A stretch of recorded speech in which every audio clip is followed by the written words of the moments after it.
Hello সবাইকে, আসসালামু আলাইকুম।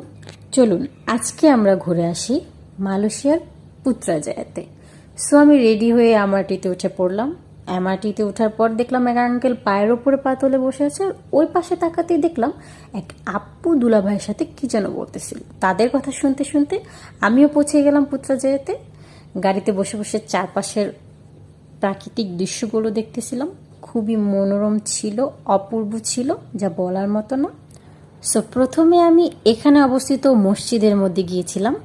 মসজিদে ঢোকার পর, মসজিদের চারপাশ দেখার পর, এর পরিবেশ দেখার পর আমার এত ভালো লাগতেছিল, আমার মনের মধ্যে মানে অদ্ভুত এক প্রশান্তি চলে আসছিল, যা আমি বলে বুঝাইতে পারবো না। আর আল্লাহর ঘর মানেই তো একটা প্রশান্তি, শান্তির জায়গা, সেটা আপনারা সবাই জানেন।